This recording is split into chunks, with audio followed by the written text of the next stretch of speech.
And that was Ista and Not Cafe. It's funny, I was just thinking then about that logo while the song was playing, and I was thinking about, trash, the idea of a trash magic was a term I invented a couple of years ago. That even though that's a sigil and it says gas, it actually says something more than gas. There's something more going on there. Ultimately, because it's a logo and not something, a logo used for corporate greed and maybe even something much worse, it's not a sigil used for anything positive. So I call that trash magic. And we're surrounded by everything that's trash magic. But however, you have to become almost like an anthropologist. If you start to search into this trash that they present us with, you get a insight into how the world really works, how these bastards really think, and also when you become attuned to it, you'll realize that they're like a broken record in many ways. They repeat the same bullshit over and over again, and these fuckers, you can actually predict, in a lot of cases, their next moves. You develop this because your consciousness changes. I believe that, we measure our lives in terms of time, right? We're told, I was 30 one year, I was 67 another year, I was 57 one year. And it doesn't give us a true measure of ourselves as people. I think instead of measuring our lives according to the quantifying of years past, or the quantifying of our time, our lived experience, although it is important, in terms of this waking up process, it would probably be more realistic to quantify your psyche measured in terms of consciousness awareness. Am I the same consciousness I was 5 years ago? Will I be the same consciousness in 3 years? Was I the same consciousness 14 weeks ago? It changes things greatly when you start to look at it that way, because you realize that you've been measuring your experience according to the wrong yardstick, the clock, the calendar. You should be really measuring your own experience in your own life according to your expansion of consciousness. They should make calendars and stuff like that actually spur you on. Actually, that's probably a good idea, to have a calendar that, each month would, for no random reason or rhyme or reason, a certain day would tell you to do something like be creative today, don't watch TV this week, expand your consciousness in a different direction.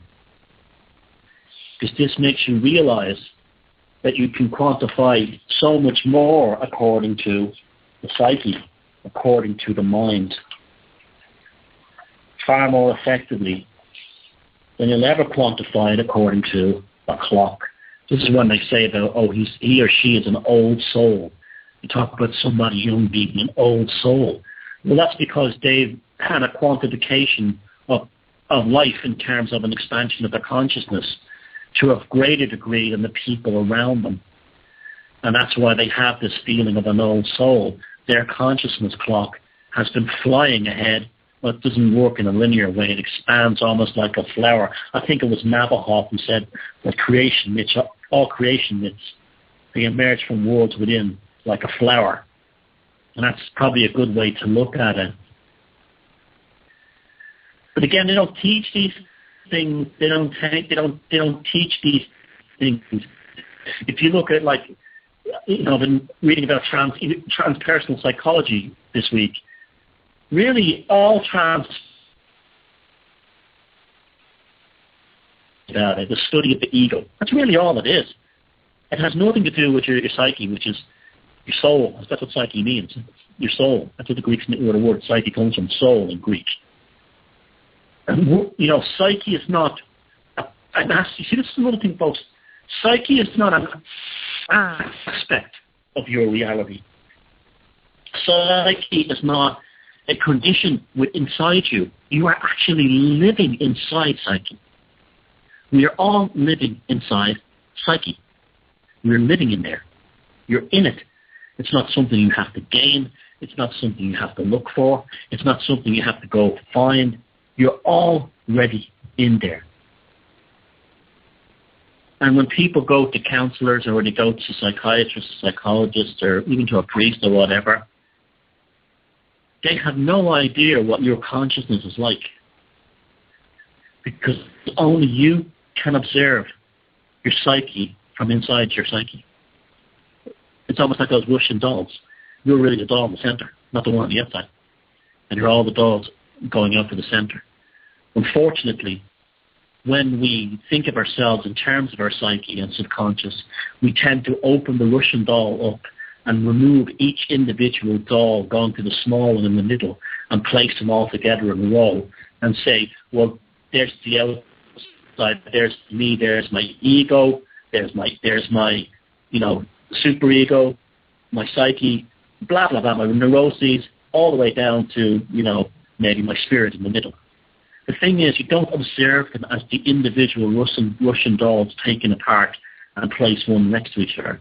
You observe them all as one, together, as a completed form. No one is less, no one is more.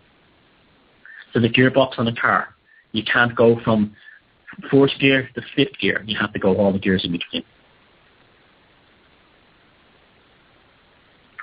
Now, you can, when you learn and you expand, you get in television, you clean yourself up, and you start to think more about these kinds of things. What you really become is a detective. And things that are not that important on the surface can seem very important.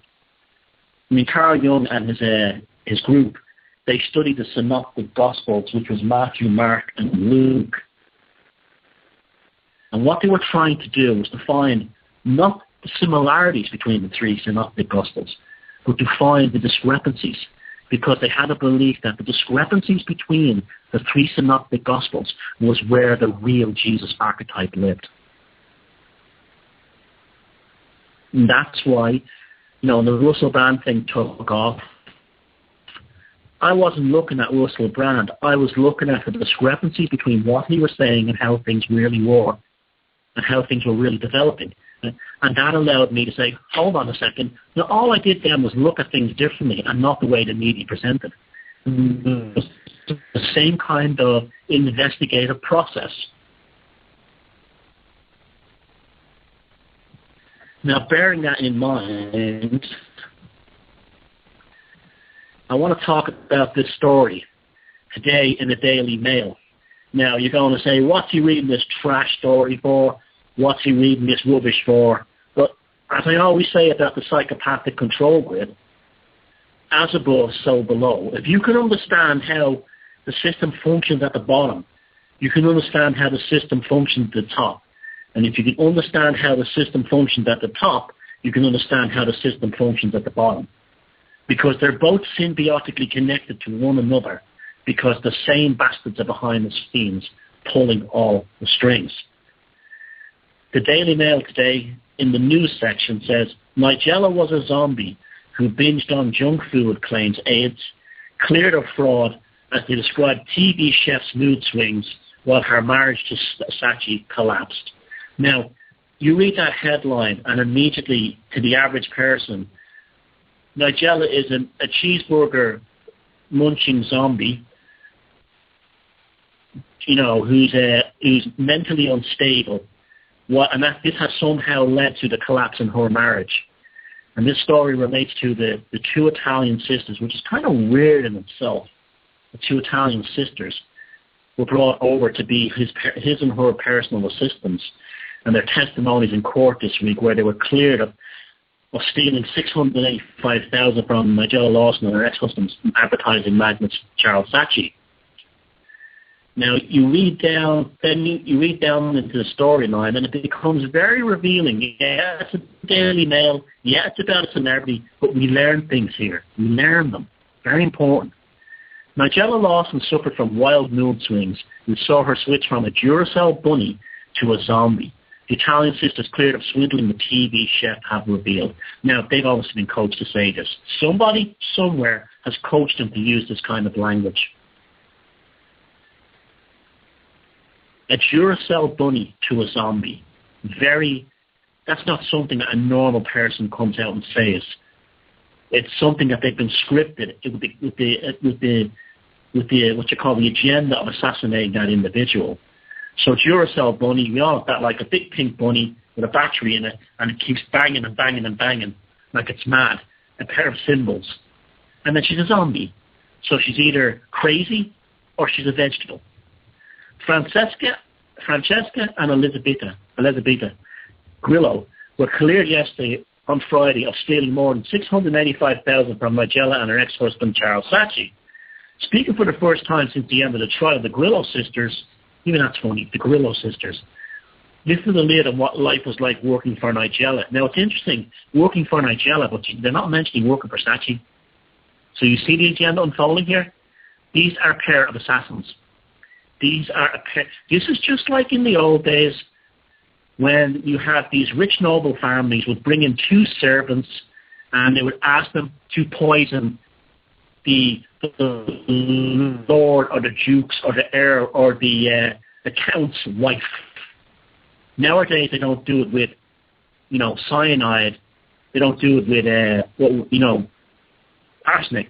They do it with media and character assassination. I'll continue. The pair claimed that the TV chef was highly erratic and irritable as she became increasingly dependent on Class A drugs as she struggled to cope with her marriage breakdown from Sachi's 70 and her demanding work schedule. So now we sort of like a little bit of humanity comes in here to say, well, her marriage was breaking down and she was working constantly. The allegation was denied by Nigella and Isleworth Crown Court, who admitted using cocaine on a few occasions, but refuted the claim that she was a habitual user. But the sisters told the Sun how they struggled to cope with the mother of two mood swings. Former aide Francesca, 35, who worked for Nigella from 2001, said she would go from being extremely nice and very kind to being absent and grumpy. You mean like everyone? She would go from being extremely nice and very kind to being absent and grumpy. It means nothing. It means that's normal human behavior. She was so unpredictable. Towards the end, we were on eggshells with her as she became increasingly harder to deal with. Well, the woman's marriage was breaking down. She probably knew that Psyche was going to probably assassinate her in the media. She probably suspected that you two women were part of it. And also, aside from the fact that she was a coke user, if she was to that degree, the woman could have been also going through menopause. How come that's never brought up? The sisters alleged that Nigella's moods became increasingly violent during the last year of her marriage to Psyche. Well, that's very common. When marriages break down, it becomes nasty business. The pair made their split public earlier this year, but they've actually broken up 12 months earlier. Now, that's another assassination thing. We don't know that for a fact. And I look at these two women, and they're not looking at the cameras, they're not making eye contact, and they don't. For someone who's been up there in court charged with stealing over £500,000, they look very relaxed, I must say. They added that Nigella, 53, also began to suffer from insomnia, often staying up through the night and sleeping through the day. Well, then she wasn't suffering from insomnia. She had different sleeping cycles. Francesca continued, she'd be this hyperactive Duracell bunny buzzing around the house, but then she wouldn't be able to sleep and would turn into a zombie. Well, that's not what cocaine does. That sounds more like speed, if you ask me, amphetamines. Not applying anything here, I'm just saying that's what that reminds me of. When you spoke to her, it was like there was nothing there. She was vacant. Well, she would probably realise that she'd married to this guy who targeted her. She was the perfect target because her husband had died of cancer, and here was this sexy, rich, hot widow to move in on right away. Elisabetta added that Nigella took comfort in eating to help her deal with the stress of her marriage and job, eating 2 big chocolate bars a night. Duh. I mean, lots of people eat chocolate to deal with stress. This story is being reported as if she was sacrificing babies or something. They claimed Nigella would stay up late and with her daughter Cosima now 19, scoffing sweets. Lots of mothers and their daughters stay up. The sisters also allowed the star chef gorged on junk food, including McDonald's, Domino Pizza, and KFC. Well, I don't ever recall Nigella Lawson going on a crusade against junk food. I remember, and it still goes on, is what's his name, that young guy, that young chef. His name escapes me now, the English guy, who is on a kind of a quest against junk food. If this came out that he was like scoffing the KFC on the side, that would make him a hypocrite. I'm not aware of Nigella Lawson ever being on, some kind of anti-junk food crusade. But you see, people today are so mindless that they wouldn't know the difference between, one celebrity chef and the other. And they would actually say things like, oh, after all those years of her rallying against junk food, confusing her with someone else. They can't tell the difference. The comments came as Scotland Yard confirmed to police they are going to review the decision not to investigate Nigella over a court admission that she used cocaine and cannabis. They confirmed that a specialist team from the Metropolitan Police Service will examine the evidence which emerged from the court case. Mr. Psyche claimed in an email that Miss Lawson used drug use meant she allowed their home assistants, the Grillo sisters, to spend what they liked. The message said, of course now the Grillos will get off on that basis that you and Mimi were so off your heads on drugs that you allowed the sisters spend whatever they like, and yes, I believe every word they have said. I see, this seems to me like they were working for him on this.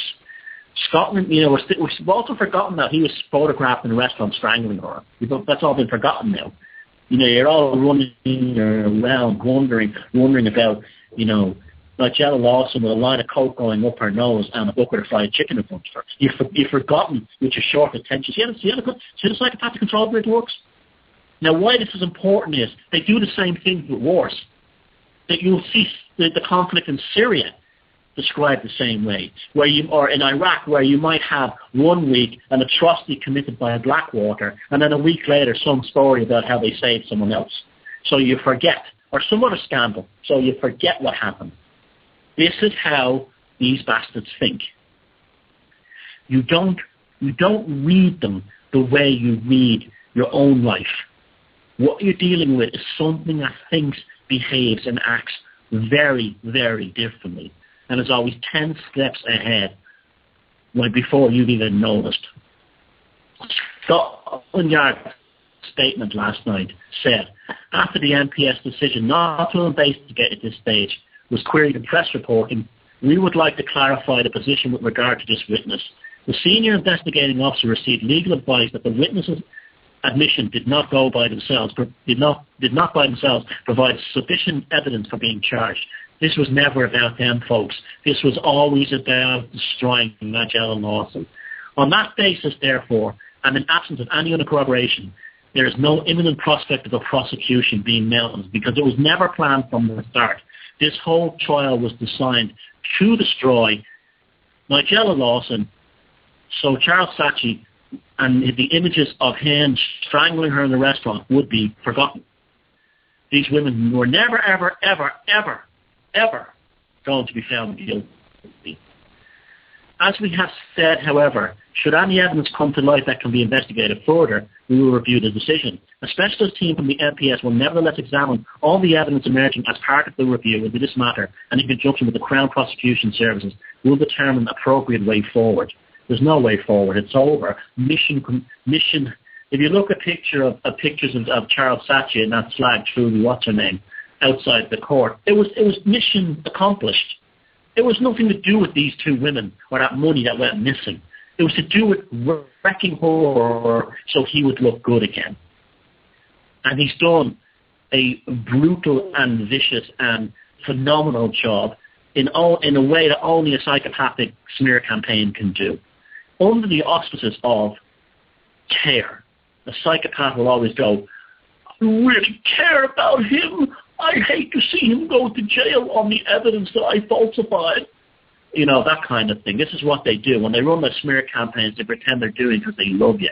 As reiterated in the statement, a specialist team from the NPS will examine the evidence emerging as part of review of the matter, and they will conduct the way forward. We have that already. Commander Stephen Watson said the evidence heard at the trial of Isleworth Crown Court would have implications. Of course there's implications. He told the Sunday Telegraph, part and parcel of that review will be which we will undertake, will be to look at all the aspects of the testimony that was given in the trial, which is now public knowledge, and will reveal itself in the transcripts of the trial. There are no implications in terms of what has been said during the course of that trial, and all those implications will be taken into account in determining an appropriate way forward. Here comes the word salad. Meanwhile, Mr. Lawson said, the Mail on Sunday event magazine, that she had toughened up in the past year and will now focus on a new TV show. She added in a statement issued to the newspaper by her publicist, Mark Hutchinson, I will survive this and move forward. I just want to focus on my family life and work. Now, this woman was up all night, couldn't sleep, and in the mood swings. There's also one of the insomnia and the sleeping during the day and staying awake at night are classic symptoms of post-traumatic stress disorder. I think on some level she married this bastard too soon after her first husband died and probably never properly mourned. Okay? And that was a time, her husband died of cancer. And that was a time bomb. That was a time bomb waiting to explode. She was vulnerable, and this guy moved in and got himself a hot wife, hot sexy wife, arm candy. And eventually, over time, she started to see with a clarity. She started to see that she was just another possession he had acquired, just like a Damien Hirst installation or a piece of pottery or a new suit. And as the post-traumatic stress started to kick in, that is probably why she started to use the cocaine. She could have also been going through menopause as well, and many other things. But, you know, she's a human being. I mean, I know she's a celebrity, but like was what I said to someone this week, get a little bit of fame and you realise what bastards most people are. I could only imagine when you get a big amount of fame, you probably have very few friends in this world, which shows why so many big celebrities wrap a wall around themselves and don't contact anyone. They do everything through agents and publicists because it's just too dangerous dealing with the general public. Because the general public doesn't have the psychological faculties to determine truth from reality anymore. Because of things like reality TV shows, their image they have in their eyes now is of Nigella Lawson doing a line of coke off the top of Domino's pizza box with 2 buckets of empty fried chicken bones beside her, wrappers from Cadbury's chocolate bars and other sweets, sitting there in a mood and then jumping up and getting all hyper and then making these 2 women's lives hell, which they didn't say. Did you notice that? But they never actually said that her behavior had any negative impact on her.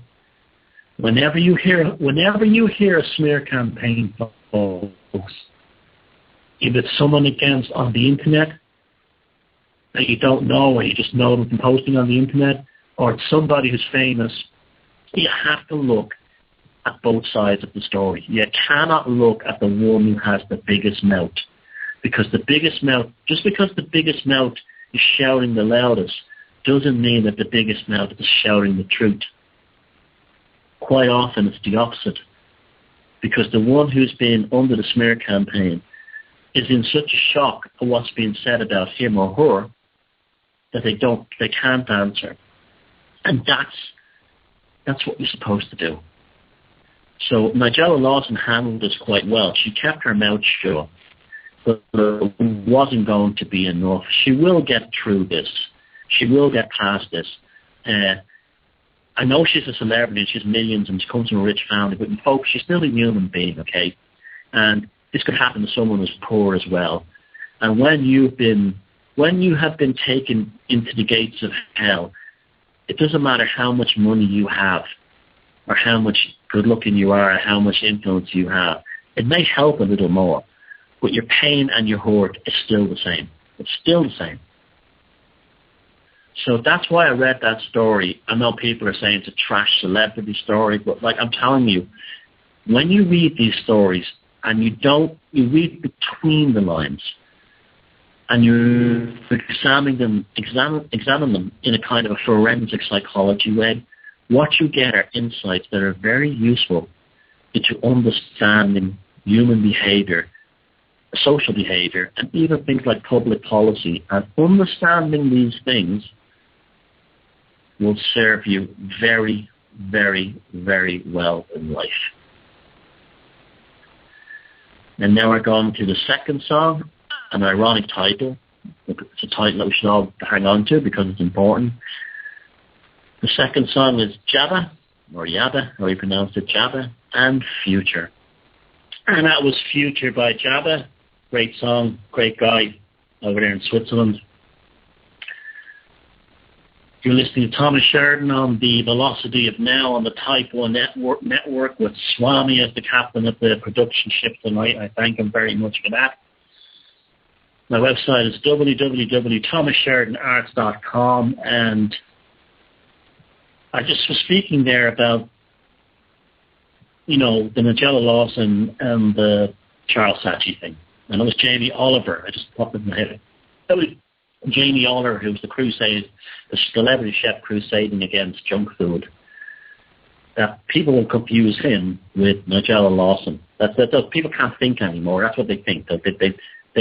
It's like, I can remember this. I swear to God, folks, this is true. You won't believe the story. A few weeks after the 9/11 attacks in New York, I was talking to a relative who was not that old. We're not talking about someone who was senile or suffering from Alzheimer's, and was relaying to somebody the horror of the day and what was unfolding on TV. And then they blurted out, and that scene was the worst, where the hijackers got the man and beat him to death inside the plane. And I was like, what? Remember the scene where they beat the man to death inside the plane? I said, they didn't have any cameras on the plane. And the person went, oh, I'm sorry, I'm thinking of Delta Force, the movie. This person, who I'm related to, didn't know couldn't tell the difference between the 9/11 attacks in New York and the movie Delta Force. Just think about that one. And I guarantee you, you probably all know people in your life who have that slip between reality and fantasy is a very, very, very blurred line, especially with the Lord's perception, mass media, movies and everything else. That's why flying saucer cults recruit people who are heavily into sci-fi, because what they give them is a new sci-fi TV show, and they're in it. Because so many people today can't tell the difference between reality and fantasy. I mentioned just before that story started about the synoptic gospels, where Matthew, Mark, and Luke, where Carl Jung and his researchers all came from earlier sources. All these gospels all came from earlier sources. These people didn't actually know Jesus. None of them did. None of them knew him personally.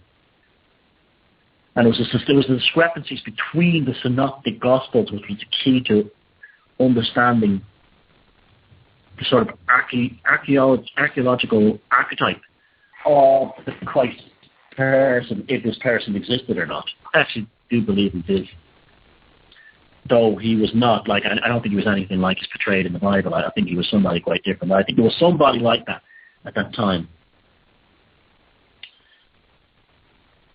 Now, when you examine a story like that story about Nigella Lawson and Psyche, you're involved in, I know this sounds weird, but this is modern mythology. This is mythology that's being unfolded here. When you get to pick up the tabloids and you read stories, this is our modern mythology. This is all we have left. And it's trash magic, like I said at the beginning. But however, if you can have the tools and understandings to know how to look into this stuff, well then, you can see it is a mythology of sorts. There are villains, there are heroines, there are goodies, there are lessons to be learned, folks. I'm telling you, even that Russell Brand thing, right? As naff as that whole thing may seem, right? Just to do with some fifth-grade comic who's learned how to do a bit of yoga, right? As naff as that may seem, understanding the full implications of that story allows you an insight into the world as it really, really is. And when I came out against that, I didn't come out against him personally, but I came against the hype that was developing around him, I had become part of a modern mythos. For a short while, Russell Brand was seen as the knight in the shining armour, the new Jesus, and I was the adversary. I was Judas. I was Judas to these people. I was the baddie. I was the evil dark knight who was trying to take down their hero. Because these archetypes and these belief packages are inbuilt into all of us, thanks to things like Disney and before that children's fairy tales. You look at the comments on my blog when I wrote that article, Russell Brand isn't waking you up, he's pulling you back to sleep. The reaction is just like that. I am the devil who's rode into town, who took away their knight in shining. It was a danger to their knight in shining armour, their Don Quixote, and they're going to stand by him to, form a ring around a man they don't even know who would step over them in the streets. So me, who's an absolute nobody, and I'm very well aware of the fact that I'm a nobody in the scheme of things, doesn't derail the knight from his horse. Now, why these things happen is because people are caught up in the trash magic mythologies of the mass media. People have always been caught up in the trash magic mythologies of the media. Because, like Carl Jung and his team, unlike, I should say, they have not learned how to find the real meanings by deciphering the discrepancies in the text rather than looking for the commonalities or the confirmation bias that applies towards your collective mythology. This is why it's more important than ever, especially if you try to consider that you yourself are woke enough, that it's now your time to actually develop your own mythology. Do you ever think about that one? How many times I've been saying to people, stop looking for saviors. Be your own savior. Stop looking for heroes, celebrity heroes especially. That's the worst thing you can do, because then you're completely under the sorcery and spell of trash magic. And be your own hero. And how you do that is a personal archaeology. That's the best way I could describe it. A personal archaeology of yourself. Look into yourself. And instead of saying, Russell Brand, or whoever it is this week, looks like Johnny Depp is being lined up as your next savior, or whatever, Matt Damon, whatever celebrity the trash magicians have given you to put all your hopes in this week or this month, this year. Instead of waiting for the next one to come along, you start to ask yourself, why do I have these needs inside me?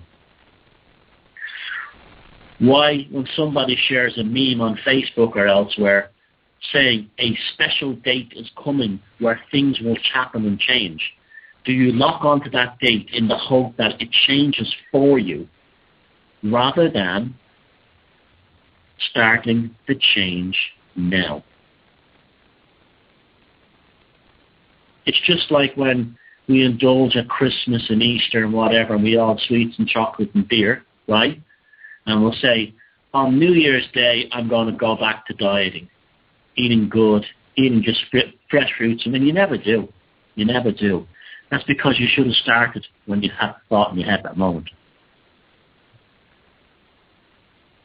So it's a personal archaeology that's required here. Going inside yourself, and not in a critical or vicious way, sitting there going, oh, this is a bad person, oh, this is terrible things, or going in there going, I'm such a wonderful person, I love everyone. Going in there and examining it like an archaeologist, free from too much emotional detachment. Just the simple act of doing that, the simple act of going in this personal archaeology, just the act of doing it, that moment that you actually undertake it, you're beginning to create your own mythology. What Carl Jung, James Joyce, others call the monomyth. The monomyth. The function of myth is humans look for the meaning. You're looking for the meaning. That's myth is not like, we live in an age where people think that myth is like something that isn't true, and that pisses me off, because myth is the most clear and powerful realization of the truth we can possibly ever encounter. That's what myth is. Myth is the ultimate truth because it's the meaning behind the syntax. It is the fundamental structure of absolute truism behind the narrative. That's what myth is. And just like the word anarchy, myth has been corrupted to believe that myth is just a story with no basis in truth. It's just an urban myth. You see how they fuck with the language? Myth is the highest truth of all. Well, yeah, we never see the myths in our own life, ever. But at the monomyth, what we see is the myths, what we see in other people's mythologies. I just showed you the mythology of Charles Psyche and Nigella Lawson. That's there are other people. You never see the mythology in yourself when you do that. Constantly externalizing, constantly being pushed outward, away from yourself, away from the source, away from that small little Russian doll in the middle that you forgot about a long time ago.